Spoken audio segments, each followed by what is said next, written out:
Hi, this is Lauren Baker here at the SEJ booth, PubCon 2015 Vegas, with my good buddy Action Sean Jackson. How are you? CFO of Rainmaker Digital. Yes. And founding partner. And founding partner too. Welcome to the SEJ booth. Thank you so much. Pleasure to have you. I appreciate it. So, you have a podcast, Yes. The Missing Link, Uh-huh. and it focuses on LinkedIn, not necessarily big folks like me.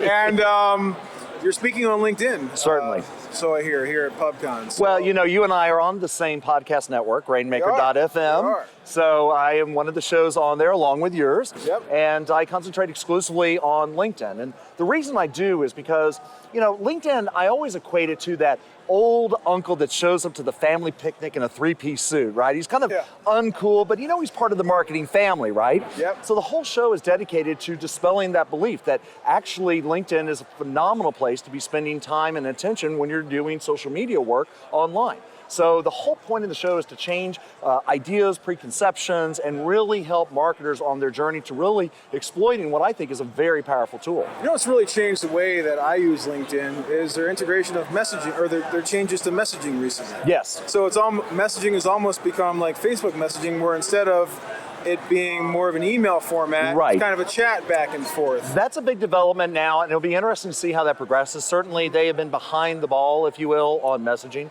I actually think the more interesting play right now, especially for search marketers, is in the Pulse network. Okay. Because the fact is that 150,000 posts a week are being generated on that content network, Yep. and it is all done for free. And the beauty is that it still is not only reaching a very large audience, an audience that in some cases is bigger than Twitter, but it also allows you to optimize the content. Yep. So you can optimize for keywords, for tags, you can do certain things that help lift it up, if you will, in the Pulse network. So do you see those posts ranking on Google? Absolutely. Because what I notice a lot of folks doing is they'll do a post somewhere else. Yes. Like on Copyblogger or SEJ or somewhere, Right. and then copy it and put Yes. it on LinkedIn. And so should they be doing that, or absolutely. should they be? Okay. In fact, the LinkedIn editorial team recommends that you syndicate content onto their network. Okay. And we had an episode with one of the senior editors from the LinkedIn Pulse team, and not only did she give some great tips, but she actively said, yes, we want your old content to fill into the network. Now, I would argue that you do need to optimize it a little bit, Right. because the content is outside of the site it was originally published on. So I would definitely recommend is, one, make sure your keyword usage is there.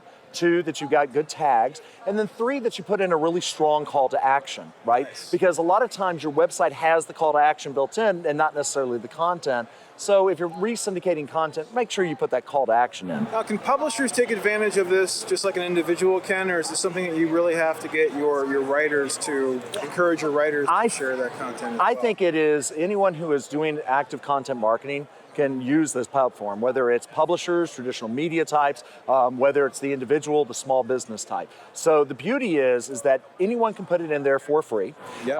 What we have found, and what studies have found, is that if you post often and up to 20 times a month, whether it's a status update or just a post, you'll reach 60% of your followers on LinkedIn. And that, I think, gives a huge incentive for medias and other publishers to put that content in, because as they're growing their followers, they're going to get that message, unlike Facebook, Yep. which we all know is starting to limit the amount of information you go in there. So I think these are some of the exciting things that are happening with it. And they also get the notification. And then notification as well. And then I remember we were talking before, maybe I heard this on one of your podcasts, but there is some email marketing integration with LinkedIn groups. Yes, and this I think has always been one of the things that sophisticated marketers have always known, is that if you have a LinkedIn group and you are either the moderator of it or you're the owner of it, you can send out an email once a week to everyone in that group, whether it's 10 people, 10,000 people, 100,000, or 1,000,000. Now, what you have essentially is a free email marketing tool built into LinkedIn that goes past the limitations they have on just your personal side.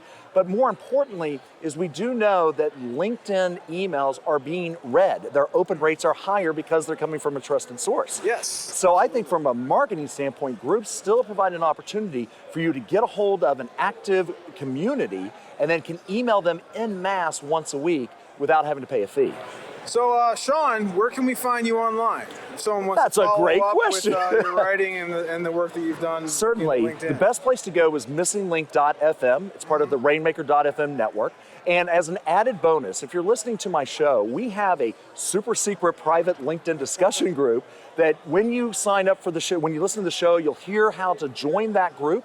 And inside that group, we're sharing tips, tactics, ideas, success stories. People that are having problems are asking questions on how to solve them, and we're all jumping in to fix that. So we're really got a great tool to help people on their LinkedIn marketing journey. And the best part is, it's free to listen to the show. And you're building a membership base based on your content, Maybe right? there's a little bit more going on, so yes. Fabulous, fabulous. Well, again, Sean Jackson, great to have you here. Lauren, as always, thank you so much. Good, good.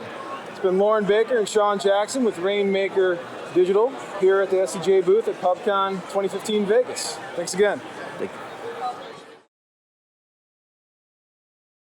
This is Kelsey Jones, Executive Editor of Search Engine Journal, and I'm here today with Guy Kawasaki, Chief Evangelist of Canva. Guy, thanks so much for joining us.